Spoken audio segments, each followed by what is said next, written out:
Hi everybody! Today we're going to be talking about some of the newer HTML5 tags that I like to refer to as the semantic tags.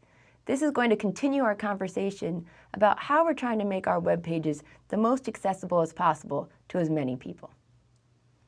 Before we begin talking about specific tags though, I want to talk to you about the design of your web page. Really, the most important step in your web design is the design. Once we have you down pat with the different tags and typing in files, we're going to change our focus to how you want to lay out your page. And you need a really clear picture of what you want to create before you can begin coding in earnest. So let's take a look at this sample page. Again, it's just a quick sketch, and it shows that I would like to have a header section, a footer section, and a few other sections embedded in between the two of them. Once I know that that's the kind of design I want, I can begin coding.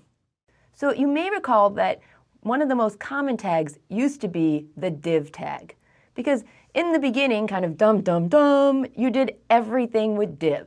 You would go through your page, group it together, and put each group into a div tag. These divs almost always had some sort of special class or ID associated with them. So for instance, one div might have the class of header, another the section, another the footer. This way, you could go back to your design and really break it up into a way that worked best for you. The first tag that I'll be talking to you about today is the header tag. The header tag is typically used to group together introductory or navigational aids. So you would put in your title, perhaps your navigation bar, anything that really lets the user know right off the bat what this page is about. The thing I want you to understand about the header tag is that it is a block tag and nothing more than that. There's no special formatting or anything along that line. However, it does let the user know that this is the header section.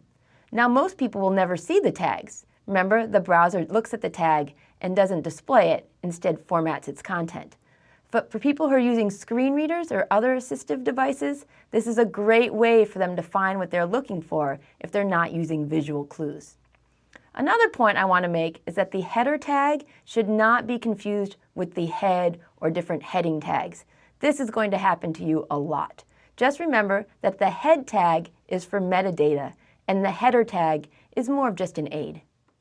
The next tag I'm going to talk to you about today is the nav tag. The nav is basically a section of your page that links to other pages or parts within your page. So inside your nav, you're not going to have links to Facebook or Google or your LinkedIn account or anything like that. Instead, it's really just links that go to other parts of your site. So for instance here, I've made an unordered list with 3 links. Each of them go to a different part of your page. There's a lot of debate, for better or for worse, as to whether or not your nav tag should be using lists. But the important thing is to include the nav tag to help people navigate through your page. Oftentimes, you'll find the nav tag embedded inside the header tag. Another tag is the footer tag, and this is a section that contains information that is pretty typical for the bottom of the page, such as copyright data, related documents, your links to social media. And while I said it's usually at the bottom of the page, this is not required, nor does using the footer tag actually make it that it'll show up at the bottom. So in this example here, I have my footer tag, my special entity to make the copyright symbol, and then my name with the line break. And then I've also included a link back to my main site. Some of our other semantic tags have a little bit more oomph to them. So for instance, one of the new tags is the figure tag, and it has a lot more semantics than the image tag we've gone over previously. Every figure can include additional information. So you can include an image, you can include multimedia, you can include a combination of all of them. But it also has some additional tags, such as the fig caption. So what this is going to do is provides additional information for somebody who may not be able to see it. So the picture normally just floats by itself when it's in an image tag. This lets you say, this text goes specifically with this image. Now, again, we do have the alt tag, which helps describe the picture. But you have to remember, most of us will never see that.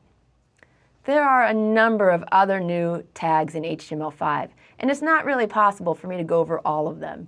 Instead, you'll find that as you develop your pages and after you've done your initial web design, you'll logically just head toward these different tags. Some of them are structural elements, such as articles, summaries, sections, etc. Others you won't be using until we create forms. Another would be input types. Have you ever noticed that sometimes on your phone, when you click on certain buttons, different keyboards will pop up depending on whether you're typing in an email or a URL? These are all thanks to the new HTML5 email, date, color, etc. tags. We're also going to be able to talk about graphics elements such as canvas, and also media elements, which let you go ahead and put in your movies and music of your choice. The important thing to remember is that if you're developing your page and you find yourself using a lot of divs, you're going astray. You really want to use the best tag available that'll give the most meaning to the users. Semantic guide tags are going to help guide your users to the information in your page. And that's really what you want to do. You want to make your page the most accessible to as many people as possible.